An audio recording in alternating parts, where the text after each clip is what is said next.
Today's episode is brought to you in part by philpmarchingfx.com. With 20 years' experience designing for your indoor and outdoor marching arts teams, their passion is to help creatively showcase your performers while making performances memorable for your audiences.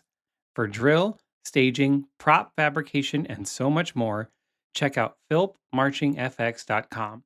That's PHILP marching, the letters fx.com.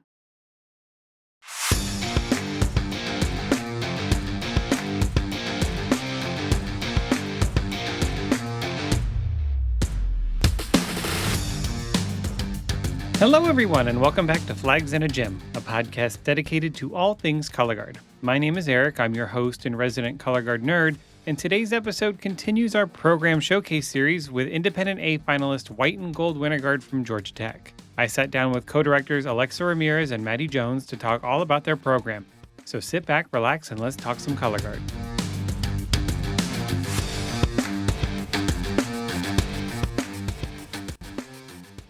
Just a quick post-production note before we get started. We had some small sound issues with Alexa's mic early in the recording, so you may hear some minor scuffing in the audio when she's speaking.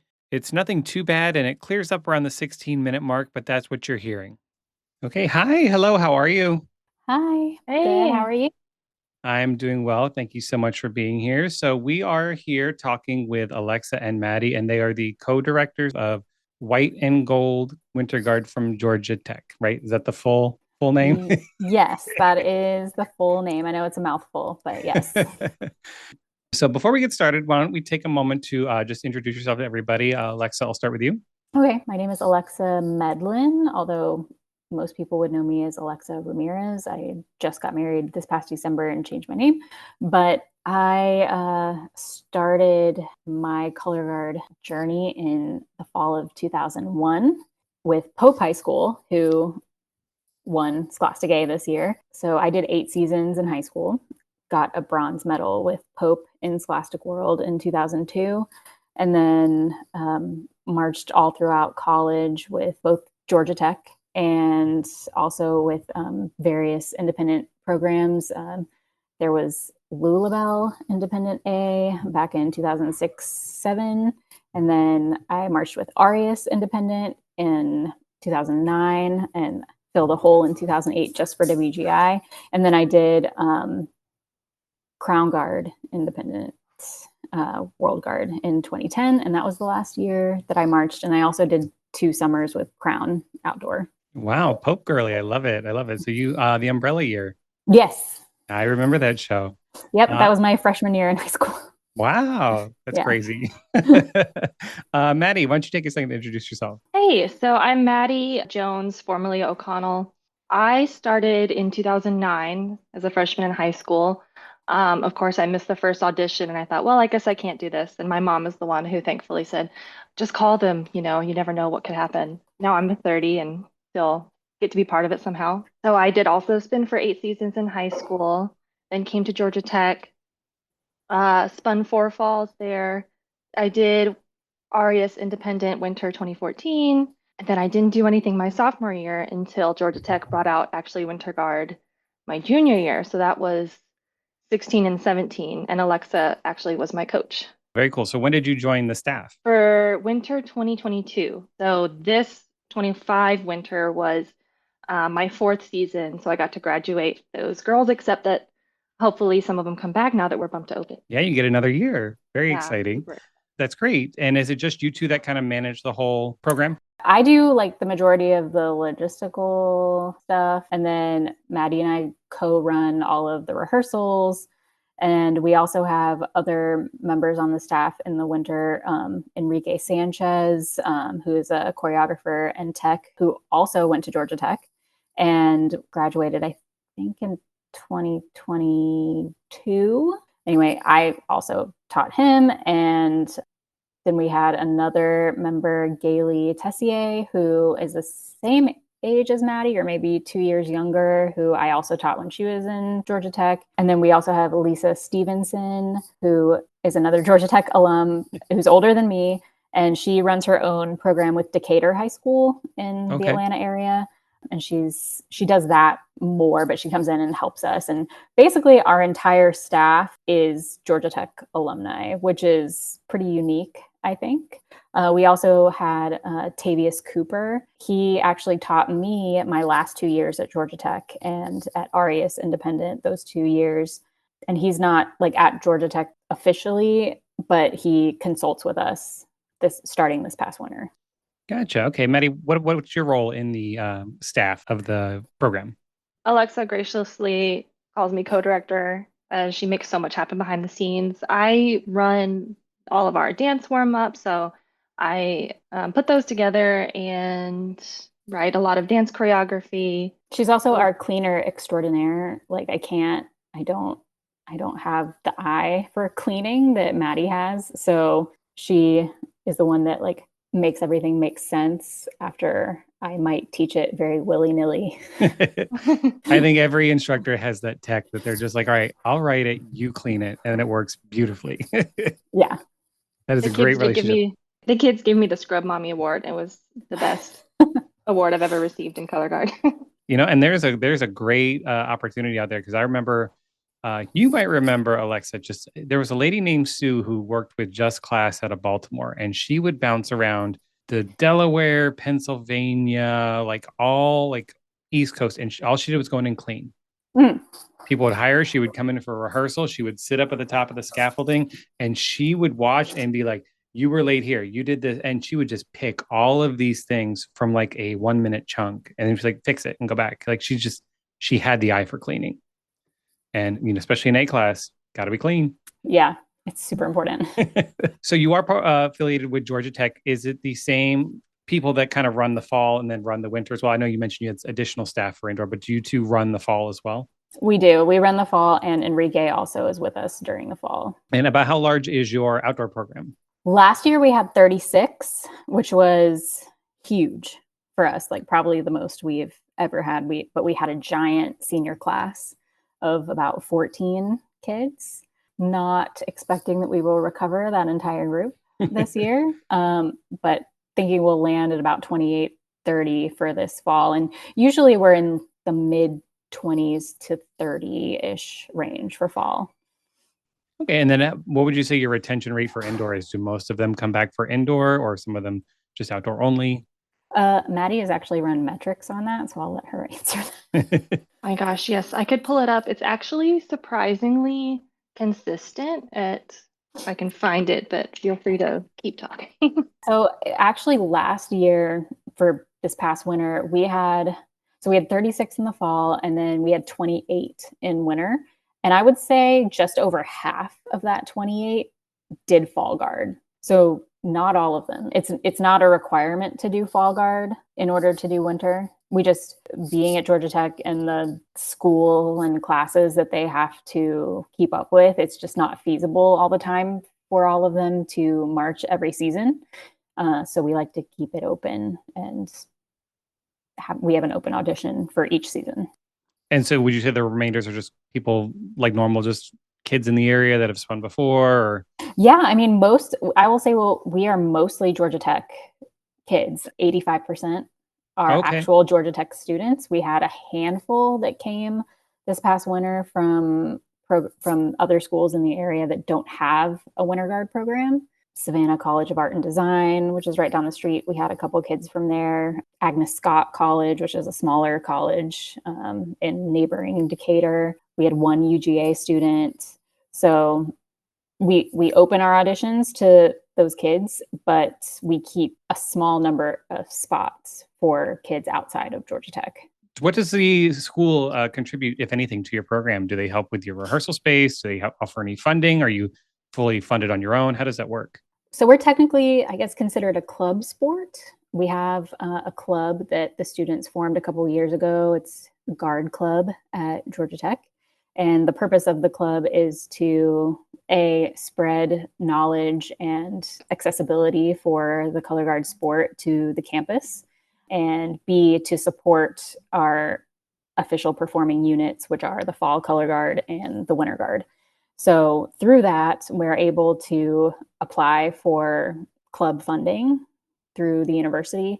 And get reimbursements for travel and equipment and things and uniforms, things that we need for the competitive year and also for the fall season. That's It great. keeps the dues low for the kids. And we have a lot of out-of-state kids who are paying a lot of tuition money to go to Georgia Tech. So it really helps open the door for those kids to be able to participate. Yeah, I mean, as I think we all know, just the cost of the sport in general is just so high, Yeah. especially I for mean, summer. oh my gosh, it's crazy. Like when I marched crown, which aging myself again, 06 and 07, I think it was $1,800. It was less than $2,000 per summer to march. And now like most winter guards cost more than that. Yeah. And summer costs like $5,000-$6,000. Like I don't know how these kids do it, but I don't either. I went my last year at Cabby's, it was $900. yeah, that's wild. Good times. um, so where is Georgia Tech located within Georgia? Is it near Atlanta or is it somewhere? It's right in Midtown Atlanta. Okay. So we have kind of this like I always think of it as like a bubble campus right in the middle of Midtown. You don't feel like you're in the middle of the city when you're on campus, but if you look up, you'll see the skyline, but there's a lot of green space and it feels very much like a campus as opposed to like an urban sprawl kind of situation. The reason I ask is just because something I want to talk about later is just the Georgia explosion, is what I'm calling it, of color guard. It's just like all these guards, and they all seem to be in the Atlanta area. So I was curious if you all are as well. So, what would you attribute your program success to? I was doing some research on your scoring, and obviously the COVID year really throws everything off. But I saw you went to championships in 24, stayed in prelims, whatever, and then this year you make finals, top 5, get moved to open class. Yeah. Last in 2024, we were preliminated, which happens to the best of us. But we were. It was our first time going to WGI since 2017 when Maddie was still in the program. So only the second time ever, I think, for a Georgia Tech group. And we were only one out of semis. We were the only group to break 80 and still be preliminated, I think. But it was a good experience for everyone. And most of the kids had not been to a WGI ever before then. So it was still like a great experience and everyone had a great time. You always talk about this, Alexa. We've worked really hard to build a good culture that people want to come back to. If I could segue into my statistic sheet that reflects more Yeah, of people coming course. back every year. So for fall color guard, we had 95% of people from the year before who were still not graduated come back. For the winter, we had 75%, which is still pretty good considering people have a lot of reasons that maybe they'd be too busy or can't afford to do winter. But most importantly, you asked me this earlier, how many people from fall came to winter? And for the first 3 years that I've been here, it was really even at like 42, 43%. But this past winter, everyone, there was a good vibe even in the fall, I feel, that people were excited and felt like it was going to be a good season. And we had 51% from fall color guard join the winter. Nice. So Yeah, over half. it's nice to have those years where you're just like, you just have that feeling this is going to be a good year. Like these kids are clicking. It's just, yeah, it's going to be a good year. That's interesting. So you have 95 retention in the outdoor from year to year and 75 in indoor. That's pretty good. That's pretty good retention. We had one who graduated last winter, and so she came back because she was young enough. So she's working her full-time job and then still having fun with her collegiate team. Yeah, indoors I always find it's hard, because the schedule's so much more intense. Especially, you can't do anything on weekends. If you have a job or something, like many jobs are like, I'm not giving you every weekend off. Right. So you have to pick. I think we're probably a little unique in that regard as well. Since we are school affiliated, we actually rehearse on Tuesday, Thursday, and Saturday, as opposed to just like full weekends like most independent guards. So we do this year. We tried a new thing. We did 6 to 8 a.m. on Tuesdays, which we called Technique Tuesdays, and we really focused on like technique rehearsal, technique block. And then as the season went on, we did more cleaning in those days. We didn't pull the floor, so we just concentrated on being in block together. And then Thursdays we did 6:30 to 9:30, and then Saturdays were 10 to 5 if it wasn't a show Saturday. And if it was a show Saturday, then we would do 6:30 to 9:30 on Friday, and then some like 3-hour block on Saturday morning before the show. We never rehearsed on Sundays. We always gave that day back to the kids so that they could have that to do their homework and get caught up from having to be doing the guard stuff the last couple days. And that seemed to really work for everyone. And also for the staff, it just like gives everyone a break to be able to keep your mind engaged and not, what's the word I'm looking for? Get burnt out? Burnt out. That's what I was like, blown out? That's not right. No, burnt out. Yeah. So I think that really helped us. And the 6 to 8 a.m. sounds crazy. And when I first like thought about it, I was like, oh, this kind of sounds bad. But it actually worked really well for everybody because you have no excuse to not be there. You don't have a conflict from 6 to 8 a.m. Right. So That's crazy. So, okay, so we rehearsed Tuesday morning, Technique Tuesday. I love that. Technique. Take note, instructors, please. For A class especially. Yes, especially for A class. Yes. And Thursday, Saturday. That's a nice little schedule. You know, when I talked to JMU, they do, I think it was Tuesday, Thursday, Friday, or something like that, you know. So taking advantage, do you, does the school offer you space, or do you have to hunt for your own rehearsal space?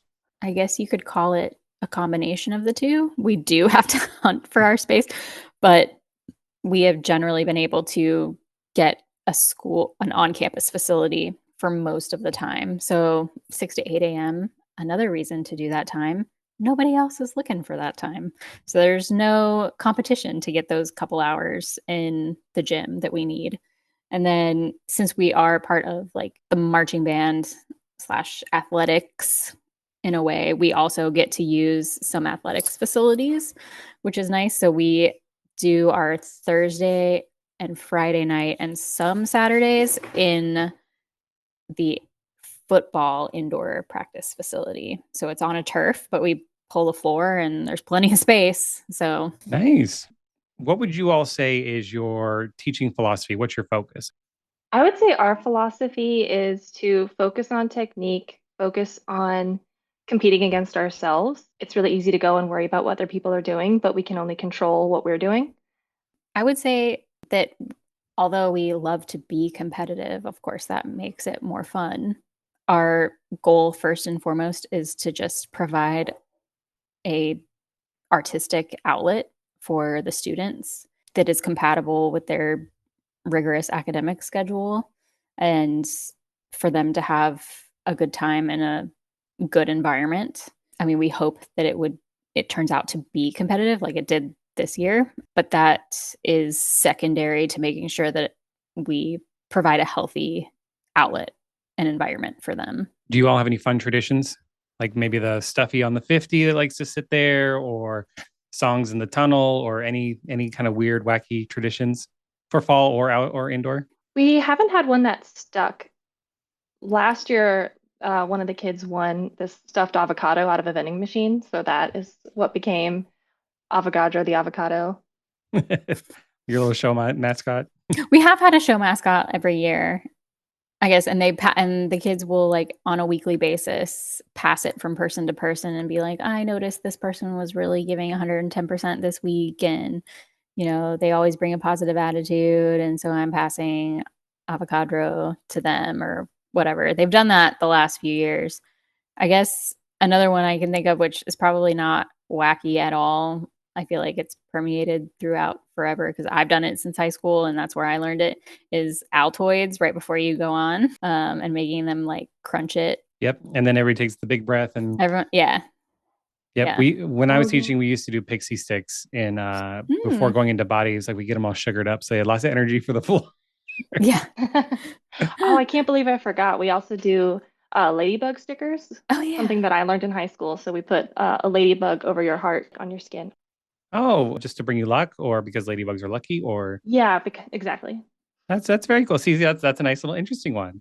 Yeah, because like you said, lots of people like to do the Altoids, or they'll do little mints, and they say suck now so you don't suck later. You know, those kinds of things. So we talked about your schedule, and is it the same for fall? How intense is your fall schedule? Fall schedule is Monday, Wednesday, Friday, 3:30 to 6:30. But the difference is, well, 3:30 to 5:30 is with full band, and then 5:30 to 6:30 is the guard sectional.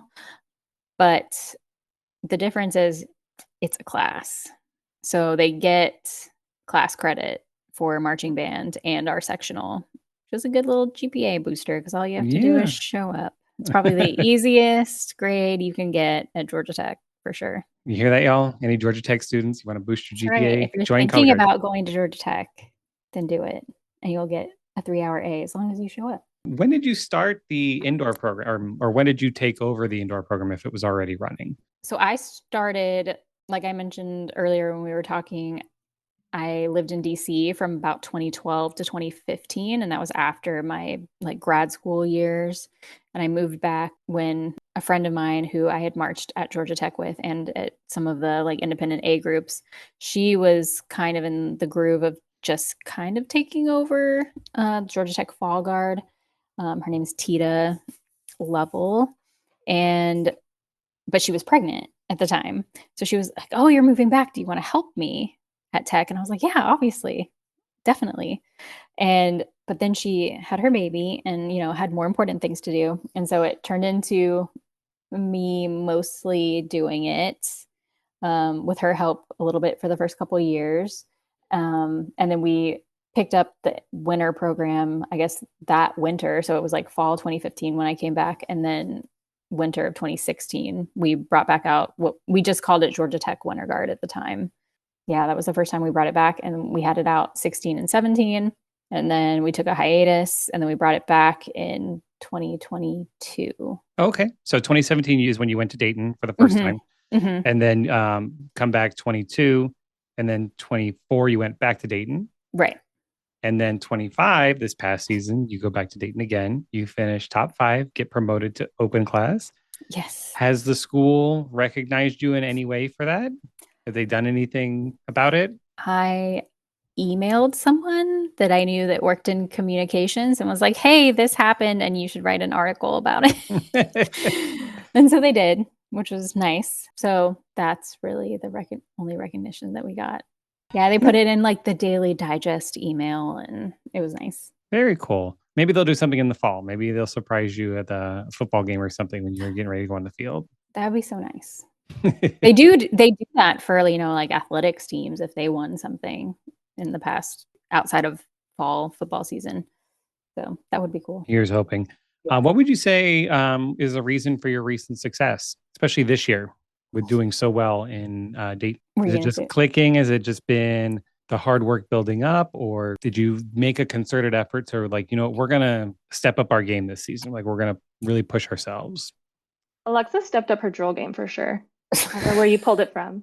We did consciously say, like, we want to be more competitive and more competitively successful going into this year. I think we were very open-minded about trying new things and thinking outside of the box. I'd say we did a lot of work smarter, not harder this year. Like you said, we would try stuff, not get married to it, not overly clean it. See if things worked and then be like, okay, that's not working. Let's just scrap it.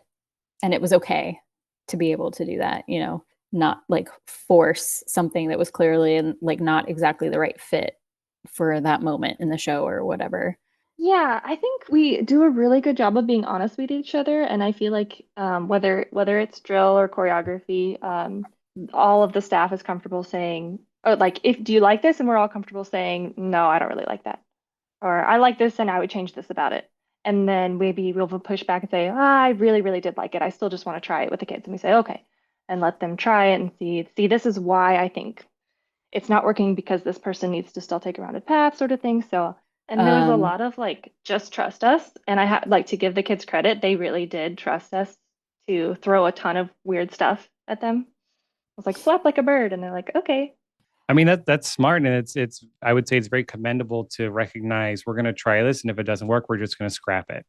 Because as we know in the sport, people get very attached to like their babies, their shows, and we're going to make this work. No, we need to make this moment work. We'll figure it out. And then it just never follows through. So to be able to just say, nope, let's just start over. Very commendable. And I have to give credit to Tavius Cooper, who like taught both me and Maddie at certain points, and was our consultant this year. And he was just like so informative and like mentoring in helping me like think of things in different ways. I'm a very type A personality, like very analytical, math sort of focus, and he is so much more like creative mind, like no, like think about this, think about it from this perspective. And it really helped me, especially with writing the drill for this music, to think of approaching it in different ways.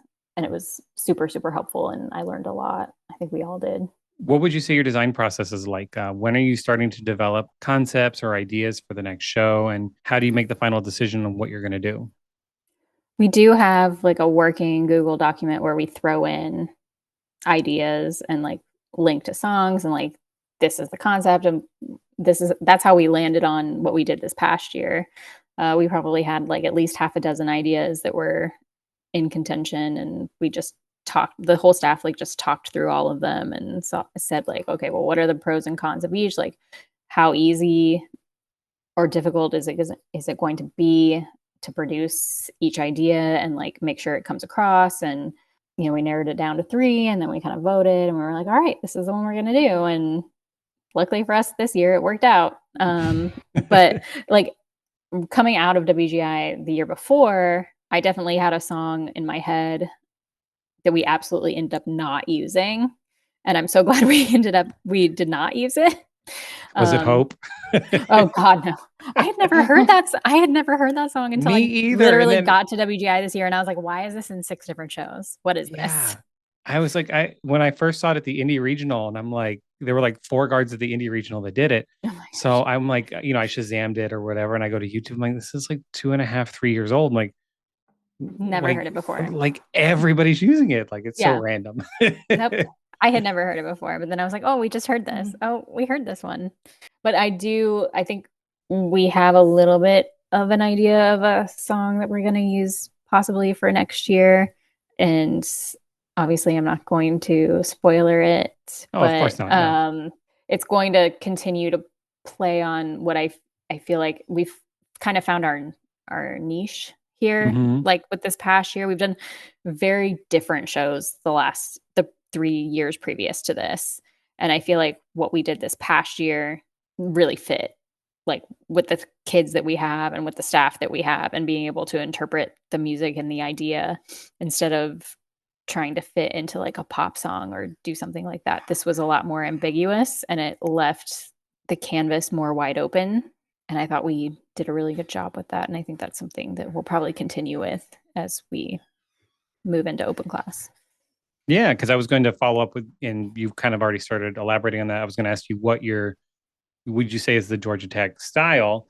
And by listening to you talk, sounds like you found your style. It's like, okay, this is probably where we are, like who we are and how we're going to work.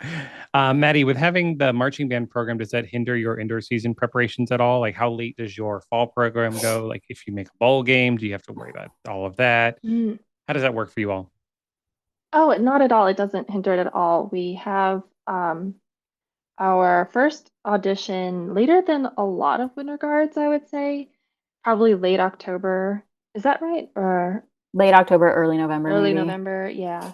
So, and obviously we can sort of plan around any bowl games or ACC championships that may come up, because we might have students who are from SCAD or the surrounding schools, and they may have to say, like, I can't make the audition, I need to make the makeup audition. But the vast majority of students who are interested are going to be able to make it because we're planning around that schedule.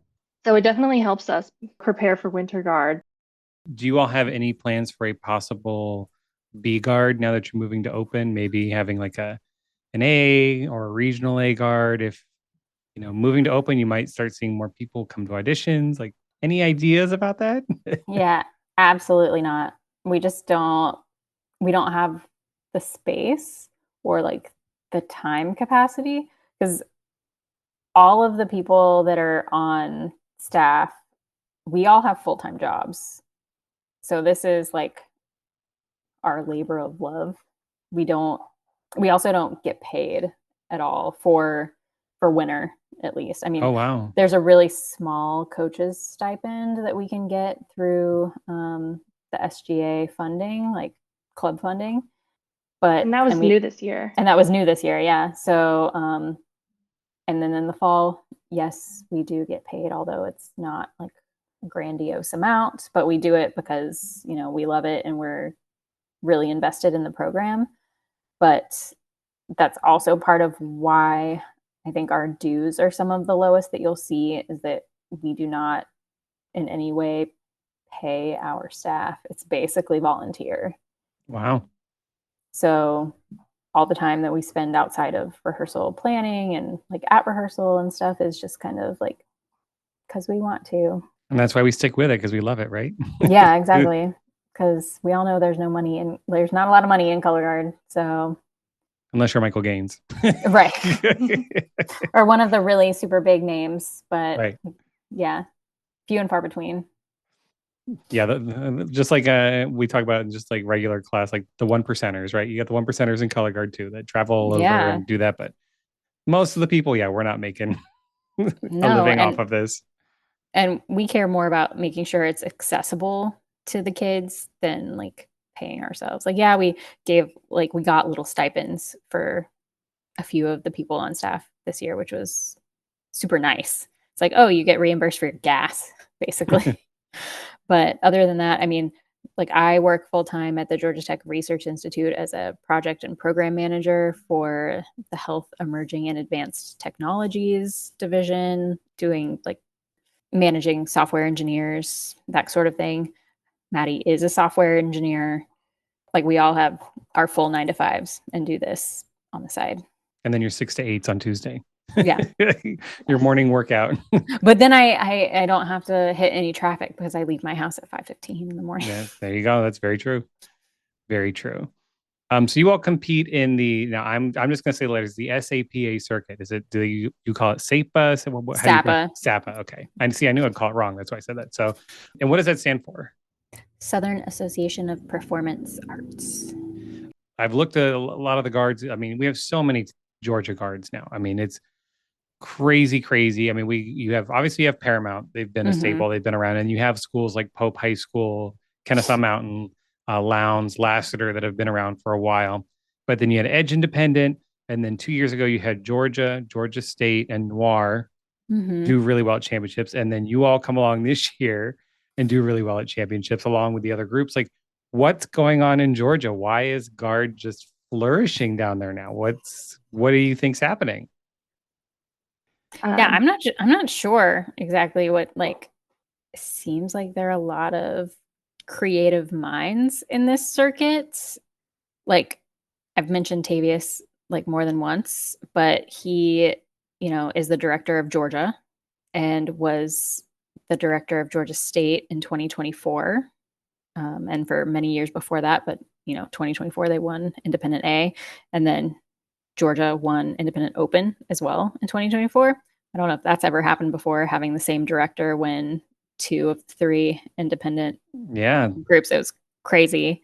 But I think there's just a lot of people, and he's the best example, who have put so much time and effort into learning their craft and creating their own ideas of what could be done in color guard and expanding those ideas and thinking outside of the box. I mean, Paramount's a perfect example. I mean, it feels like every year that they come out, they're doing something wildly different on the floor than anyone else or anything that's really been seen before. And I mean, that's what independent world is. You're supposed to be thinking outside of the box and pushing the boundaries. Yeah. But there are a lot of people in this area who have been involved in color guard, been doing color guard for 20, 30 years, and are just creating kind of like almost like their own brand with their groups and maximizing the success with having their own style and their own brand. Because I think you're really starting to see the fruits of everyone's labor down there, because it's just, especially in the Atlanta area where you are. I mean, you have Georgia State, Noir. Is Georgia independent out of Atlanta as well? Ish? Yes, they are ish. Yeah. Yeah. So you have Georgia State, Noir, Georgia Tech. You're all in the Atlanta area. Like and now that you're moving into open class along with Noir and Georgia State, if they stay in open class, Mhm. Does that make it difficult to recruit because there's so many options for kids to go to?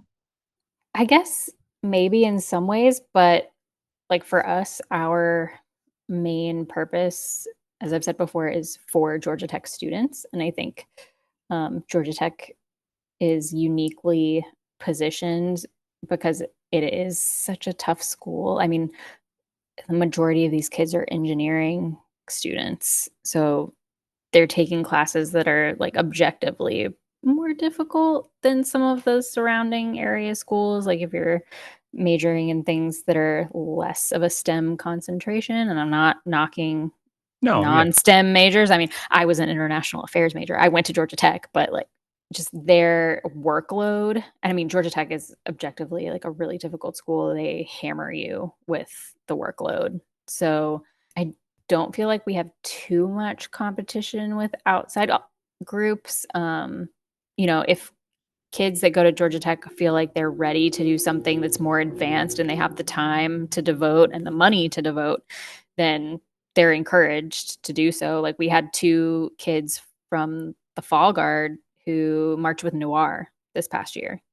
And, if they're ready to do that and ready to make that commitment, which it's like a bigger time commitment, a bigger financial commitment, then power to them. Like we're not going to be mad that they went to somewhere else. But our job is to make sure that Georgia Tech students and students who are from surrounding colleges who are really concentrated on their academics still have the opportunity to perform and participate in Winter Guard with possibly a less rigorous schedule and slightly less financial obligation. I find it so fascinating with how just, because in my area, we were talking before we started recording, my area is very dry in the color guard land, right? We have George Mason University that is in the Northern Virginia area. Then you have James Madison University, which is 2 hours away. Those are our independent color guards. And then First Flight is also in our circuit, but they're in the southern version of our circuit. So, because our circuit's broken in north and south, basically Oh, Virginia and North Carolina. oh, okay. So we don't really ever see First Flight or Cleveland High School. They compete in the South. Holly Springs is down there, but up in the North, Hmm. and I feel I can kind of resonate with you when you're talking about, Georgia Tech is a very academic school, like an academia kind of school, very, engineering STEM based. The schools in Northern Virginia are very academic focused, Hmm. and color guard, the arts in general are always kind of backburnered, which I think a lot of us deal with. But especially in this area, it's very strong. Like we get nothing. And that's why I think we don't have any really flourishing programs here. So it's always fun to see Texas exploded like 10 years ago. I mean, how many guards? I mean, how many times did we hear the Stars at Night this year at Dayton? I mean, Yeah.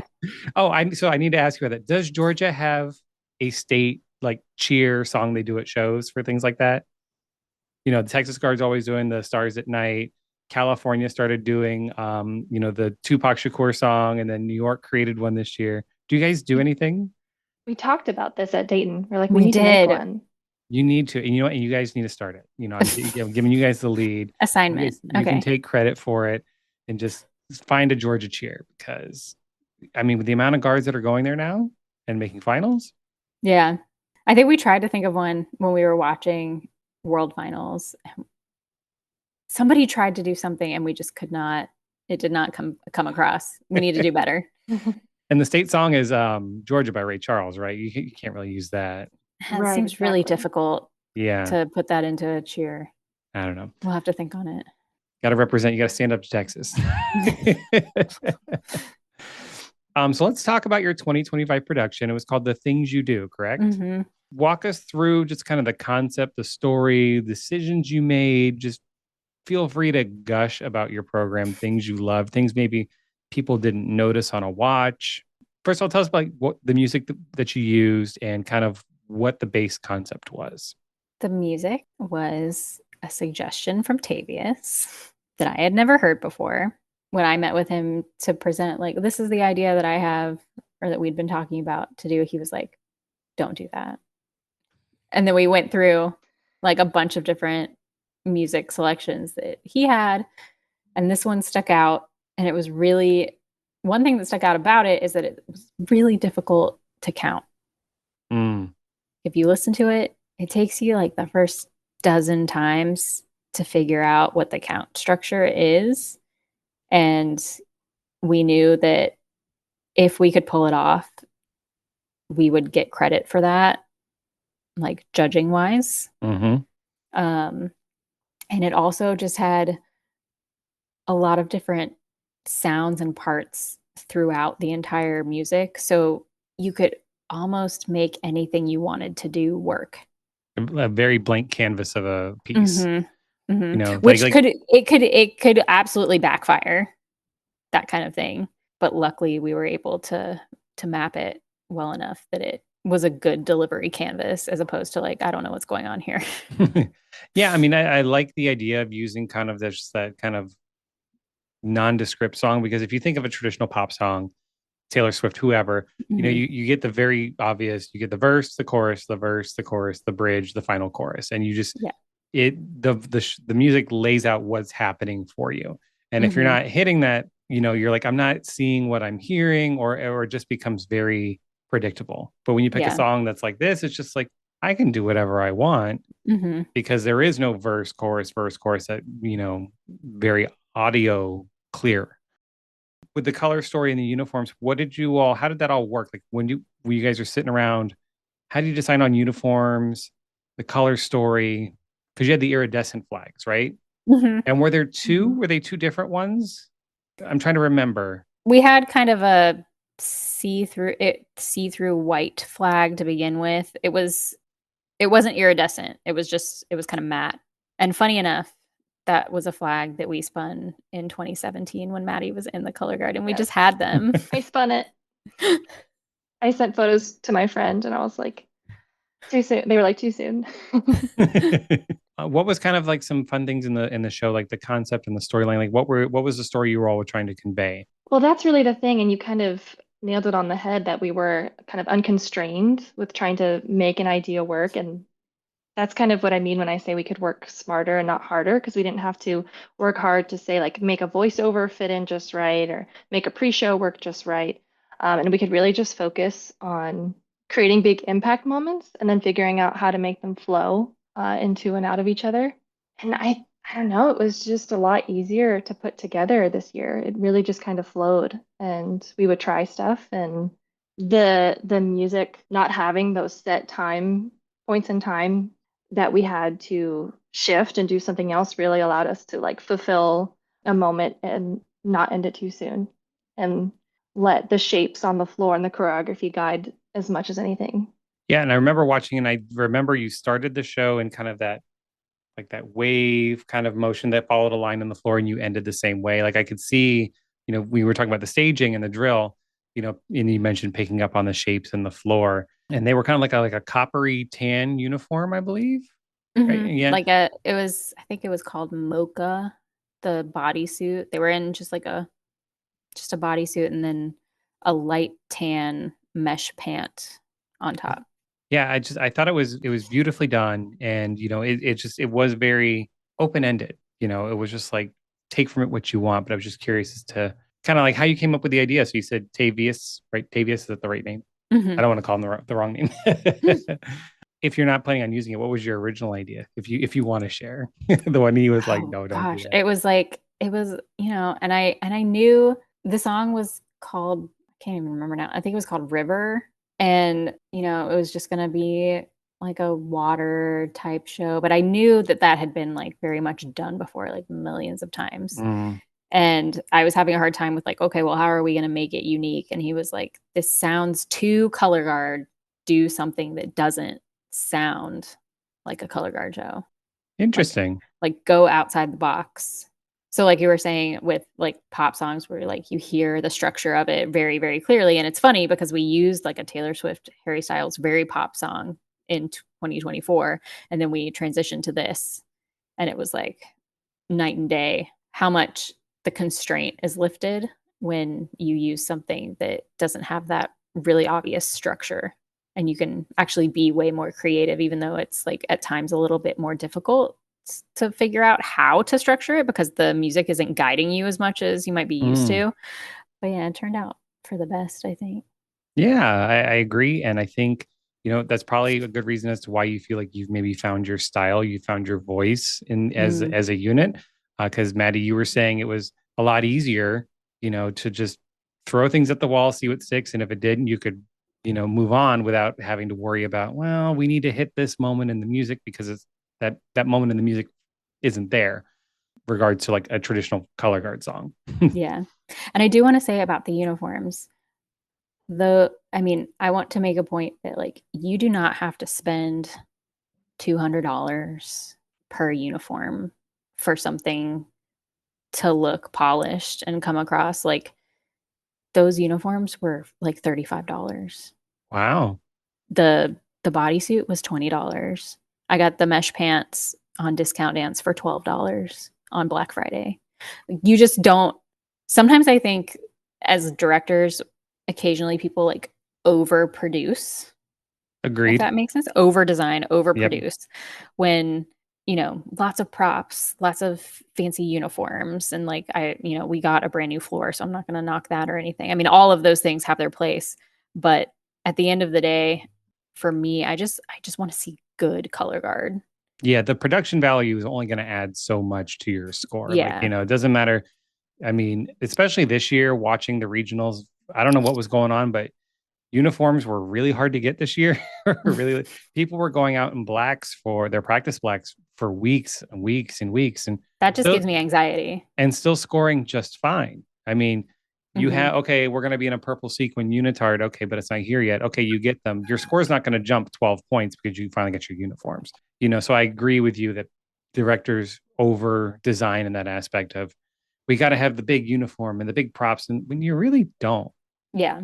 You really Like, don't. let's go back to the days where you just see good color guard and it's not a million props and it's not all these tricks, but it's just like clean and they're well trained and it's musical. That's all. I agree. I agree. It's fun to wear the flashy costumes, but you know what? If you're on a budget, there's a Georgie Girl, I believe is the name of the company that I know of some friends have used, where you can get like color guard uniforms that you would see like through creative costuming or whatever. Maybe not that extreme, but you can get them for 50, $60 a uniform Oh, wow. instead of the 130, 150, or more that people are charging. So, That's yeah, crazy. Like ours were Discount Dance and Weissman, I think. I remember using Discount Dance as well. I think our uniforms this year really came across from up top. Um, and a lot of the performers, when they watched our first run, like when they watched back from our first show, said, "Oh, now I get it. Like it looks great from up top." They're like, "Oh, I don't know. I wanted to be in sequins." Yeah, I mean, Yeah. I understand. I mean, yeah, everybody wants the pretty, flashy costume, but I mean, it's from performer wise, yeah. And you're walking around the school waiting to perform, and then you see that guard over there. You're like, oh wow, look at that, and like you look down, and you're like, oh. But once again, that's not where your points are coming from. Right. Now, I can still remember our first show. I mean, we had our costumes first show because they were just stock, like, whatever. And like they were doing awards, and I had actually gone to the bathroom because I was like, I will hear whatever the score. We were the only ones in our class at that first show. So I was like, whatever, I'll see what the score is after. And I go to the bathroom and I'm washing my hands and I hear the announcers go 74 point, blah, blah, blah. And I thought to myself, oh, wow, someone got a 74. That's really good for a first show. And then I came out and it was us. And I was like, what? That was us? We got a 74? And I think Paramount was there and they got like a 78 or something like that. And we were two of the only guards that had like broken 70 in the second week of SAPA stuff. And it was just like the first time, obviously we went into it and we were like, either the judges are going to love this or they're going to hate it. And it was like, okay, I guess they like it. When does your season start in SAPA? Because I know, especially in Florida, they have like premiere week. That's like what, the second week of January or something insane like that. Yeah, we don't start quite that early, thank God. It's like the last week of January and the first week of February. They've changed the requirements. It used to be that you had to come out one of those two premiere weeks, but now I think they changed it to just you have to go to 3 circuit shows, just any circuit shows, to be able to compete at championships. Okay. But I think they removed the requirement of having to go to the first or second show. Yeah, our circuit, so we still have a come out date, but it's the third week of the season. So you have to come out within the first 3 weeks to be eligible Okay. for a championship. So yeah, I completely understand you need to be out at one of these shows. Yeah, so you're in line with the other circuits, I would say, outside of Florida for some reason. I don't know. It's like, when do y'all Yeah. start? The real thing that I don't understand is the circuits that have their championships after WGI. I just There's a lot of them. don't understand it. I compete when I marched with I'd be Apex. exhausted. We'd go to Dayton. We'd come back. You have your chapter championships, which is just like your little local. Then you have in Wildwood, New Jersey, you have like the full circuit championships, and it would be the last weekend of April, maybe first weekend of May. It's just like because there's always That a is break, so late. super late. Oh my gosh. And That's a long season. so that was TIA, and then Maine, which is AMP's circuit. They're the same Mhm. way. They're after Dayton. Mhm. There's a California circuit that's after Dayton. Yeah, I'd be so tired. It's funny because we're like, oh, I want to keep performing, but then you get there, especially after Dayton, Right. you're like, I'm done. Yeah. Your Fantasia or whatever. You're like, look, I got my medal at Dayton. I'm done. I don't need to. Yeah. Like my medal at circuit is like, okay, great, thank you, but I already went to Dayton. It's like I have April camp in a week for drum corps. I need to. Yeah. Can we be done, please? So you are a collegiate group. We talked about that, and you have a marching band. How big is your marching band, roughly? About 300. Okay, so decent size, not enormous. Yeah, I think the largest they ever were was in the 350-ish range, and that was, I think, back in 2008, like my senior year when we did the Macy's parade. Because we were doing the Macy's parade, everybody wanted to march that year. So, Gotcha. but recovering from COVID, I think we've gotten back up to about 300. And Maddie, what would you say is the main focus for outdoor? Are you training for indoor? Is it just like you have this big elaborate production for outdoor? Like, what is your outdoor season like, and what's the main focus of it? So Georgia Tech still does not have a music major, I believe. They added like a master's degree recently. You can major in music technology now. That's what it is. Mm. So the band is entirely comprised of non-music major students. And That's impressive if you have a band of Yeah. 300 and there's no like real music department, like a music major, I should say. Yeah, I mean we have a school of music, but it's everybody's just playing because they want to. so it's definitely mostly for fun. We're gonna try and do a little bit of harder things this year in preparation for winter, but for the most part, like Alexa said, we just try to have fun and be a space where students can take a break and exercise their brains, their bodies to like take care of their brains in that way. What are your performances like? Like, what are the halftime shows like? Do you have just one? Do you have multiple throughout the season? We start out with like show number one, and then as the season moves on, we'll start to kind of mix and match a little bit and maybe drop off like movement one from show one and then add in a movement from show two. I feel like I'm saying it all wrong. I just show up and we do the movements that they tell me to do.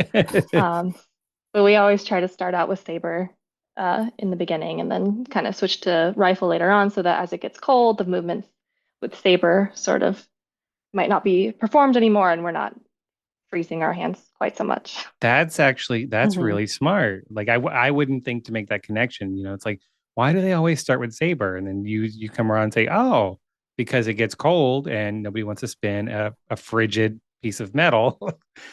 So true. Saber sucks when it's super cold. Yeah. Yeah, we like to torture ourselves, but only so much. You save the torturing for indoor. Is there anything you want to tell us about this upcoming season? Do you all have any spin camps or clinics? When can people look out for auditions? So auditions for winter though are on Sunday, November 2nd.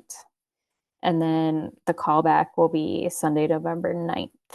And open to anyone of age? Mm-hmm. So you don't need to be a member of Georgia Tech. So if you're listening to this and you want to march or you want to audition, you can. So. And we try to reserve the majority of spots for Georgia Tech students, although there are a select number of spots for students who are from other schools. And you'll continue to compete in SAPA. Will you planning on returning to Dayton now that you're open class? I'm assuming yes. Yep. We're going to go to Dayton as, as long as it's financially feasible. We will try to go every year. We've been able to get institute excuses for our students to be able to miss class because it's part of like a club competition. So that's been really great because a lot of like that time of year, there's a lot of tests and stuff. So the kids are missing a few things during that, but I know they all like love that trip. And, WGI is like color guard Mecca, and you see so much during those days. And it's just like really eye opening, especially for kids who have not been able to go before. Yeah, it's an incredible experience. Yeah, it's fun watching them see it for the first time. Like I told them all before we went 2 years ago, I was like, guys, Scholastic World is my favorite to watch because they're high schoolers and they're doing this. And they were all like, oh my God. Like after the first couple, like 14th, 15th place, they were like, oh my gosh, they're so good. And I was like, just wait. Just wait till Avon gets on the floor. Right. Like seeing Avon last year in person that show was so good.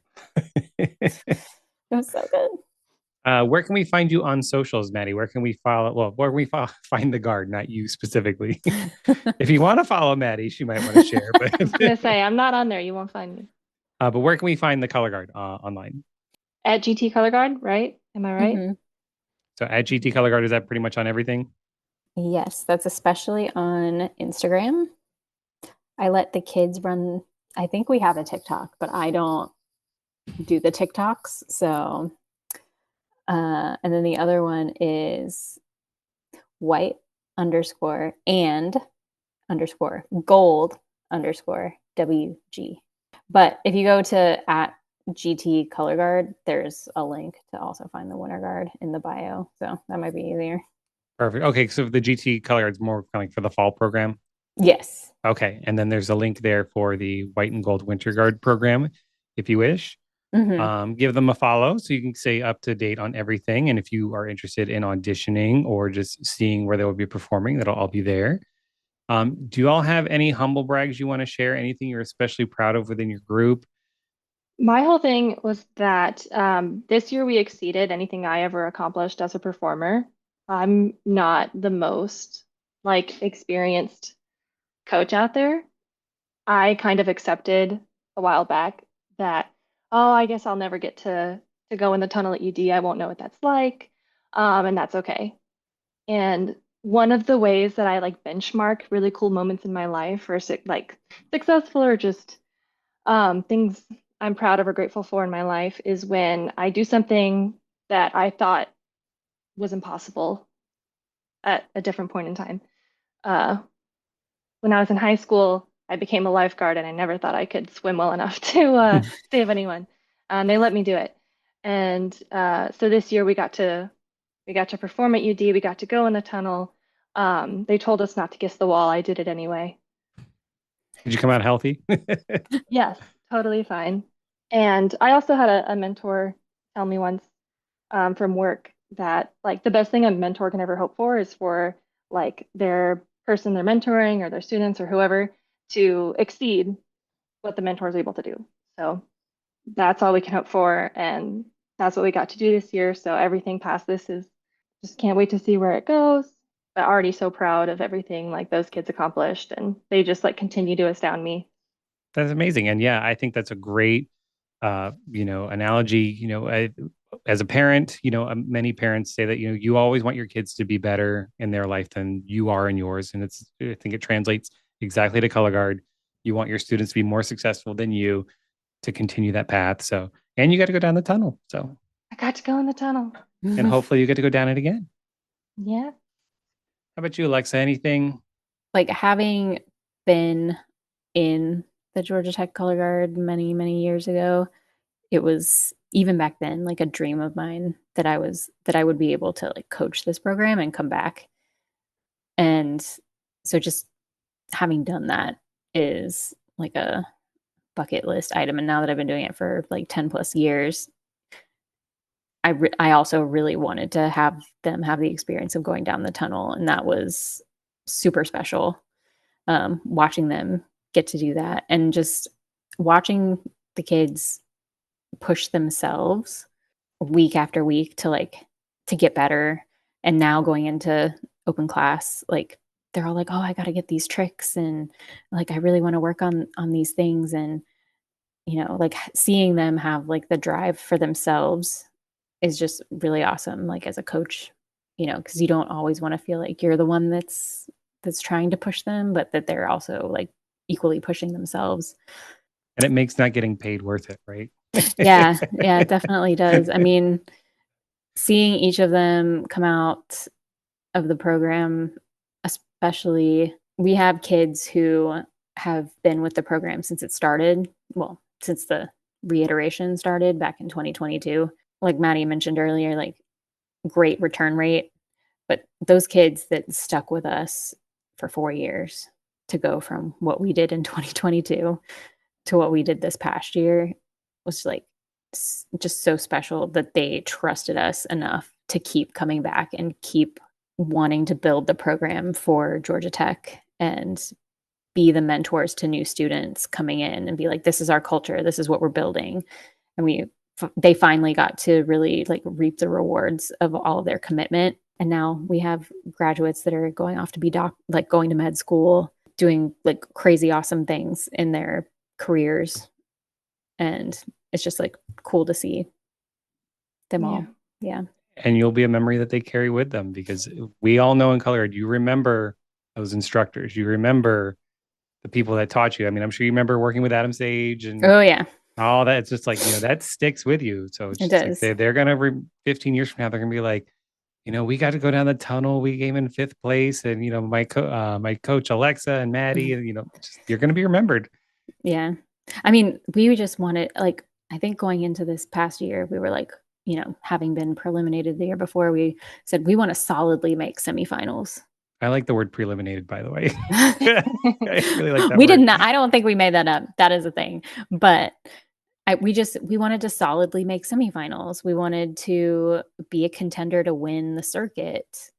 And we knew that was going to be like a hard road because there's so many, especially in A class, there are so many groups and so many that are so talented and established groups. So when we came into Dayton, I think we were like seated 9th. We were like, oh, that's really great. But we didn't feel safe. You can't go into it feeling safe because anything all bets can are happen off when you go to Dayton. Yep. Yeah. So I think, after prelims, we were 9th and we were like, oh, great. But we still didn't feel safe after prelims. We were like, oh, 9th, like, something crazy could happen after semis and we could like go either way. And then we got kind of a not so great like semis performance time. We were in the first round. We went right after Pacific Cares. It was like, okay. Yeah. So here we go. And then our score went from like an 85 something to a 90 something from prelims to semis. And we jumped to 5th place. And it was like, oh, this is happening. Like we're top 5 right now. Our van was calling all the other vans, hearing all the screams. Oh, it was fun. All our 12 passenger vans. We broke 90.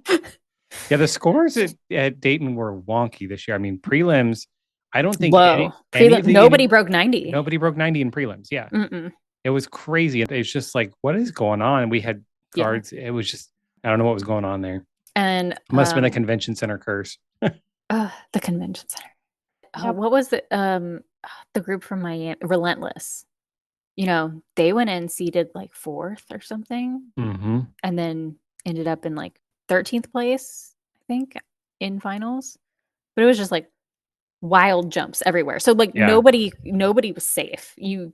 There was no point at which anyone was like, okay, we're good. Like even after finals, going to retreat, we were like, we could be like, who knows? Yep. When they're gonna call our name. But you're on the floor. But that's right. And that is what mattered. And that's all we wanted. So yeah, I find that if you're not in that top 3, like you're hyper competitive for a medal. I think those guards, like, what, we made finals. We don't care. We get to go to retreat, especially those like 10 to 15 guards. Yeah. So, I think sometimes the runs aren't the best in finals because I think there's just that big release. Like, we made it. Yeah. We're in finals and, and that's such a long day anyway. That long. Friday. It felt like 2 different days. Yes. Those poor A guards, the way you guys get treated on Fridays, it's just Yeah. And there's so many of them. And like the, although it kind of is like bittersweet to be fourth or fifth place and not get a medal, yet have to bump. One good thing that comes out of it is like you get a spot at the advisory board at yes, WVI. you do. So I will be there advocating for the A guards and the open guards who get the short end of the stick at the end of the day. Like, if you want to really grow the activity, like, yes, obviously the world guards are the epitome, but the majority of people are going to be in the A. The foundation of the sport is an A class. That's right. And like more effort needs to be given to that class. And, trying to shove it all into a Friday is just crazy. Yeah. And the problem with the proposal advisory board is, there's 50 voting members and 30 of them are the world guards. I know. So Yeah. So it's very lopsided. if something benefits A, but it's a hindrance to the world guards, it's not going to pass. Right. Just like they wanted to move, well, they did move A finals to the Nutter Center for one year. Yeah, I remember that. Because of world semis. And then people were livid about that. So me included. Yeah. And, there was a time where they would rotate some of the A, not all, but some of the A performances during the weekend to be in UD so that other people got the opportunity to perform in UD. But now, all of world gets to do UD all of the time. And if you're in another class, if A class, you only get to go in there if you're in finals. Open, I think there's like one, it's either a prelims or a semis that gets like this year was prelims. Okay, it was prelims. And it was only half of them. Right. It's only 2 of the rounds, not all 4. So, it's very elitist, I guess. I mean, I would say it's a fair argument. Yeah. I mean, I remember when I marched back in 2003, I was in an independent A guard and we made semis and we were in UD Arena. Oh. And I was thinking back to like, we did A class semis in UD Arena. It's so strange, but they only had 16, 17 independent world guards. They just had a prelims and a finals. Yeah. There was no need for world semis. Right. Well, when I was in high school, that, in 2002, there was something called world class practice where you just got to do a practice performance in UD if you were in world class, just because they had the time. So why? Like, they weren't trying to shove all the people into the time. So we got like this like practice run basically in UD before the performances in competition really started. It's wild. Yeah. Different. Yeah. So support the A class. Yeah. Or we won't have an activity anymore. Drum corps already on its way out. We don't want to lose WGI too. I know.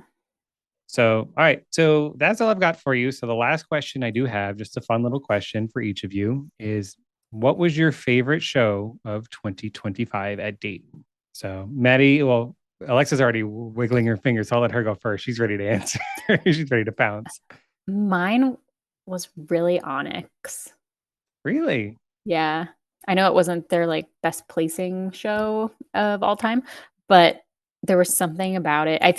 I saw a little bit of our show in that show and like, or you could say vice versa, like the quirkiness of it. And the simplicity of it at the same time. Our show, we were all about the ripples and they were absolutely all about the ripples. Love some ripples. But I loved Onyx's show. That's the one that really sticks out to me. How about you, Maddie? I'll go with it was like the second place open class. They had the mirrors and then it was that. And the Hope song? The Hope song? Yeah. I think that was Phoenix Independent. Yeah, they were independent. Independent open, yeah. And those mirrors were blinding us in the beginning, but then I still loved it. I was like, they pulled it off. It was great. Yeah, that was a great show too. And unfortunately, they, got stuck using the same song as so many other groups because it really does taint you. I think even the slightest, even though they did so well and it was such a cool concept. Yeah, I really like that. I remember talking to them. They told me about their mirrors. They were like a really thin reflective film, just kind of stretched over a metal frame. Yeah. So they said they tried not to spin anywhere near them because they were basically just like a film. So if the saber went through it, it was it was Oh, done. Had to yikes. make a new one. Oh, wow. Yeah, two very good choices, and I can see the connection with Onyx. Yeah, I did like Onyx more this year. I will say they're not always my favorite. Just Hmm. I'm more of an amp kind of person. I want to be entertained. Yeah. Uh, you know, Amp was great. Oh, and I did love Pride this year. Pride holds a special place in my heart because they have my favorite show of all time. which is Both Sides Now. Pride oh okay, 2002 is my favorite.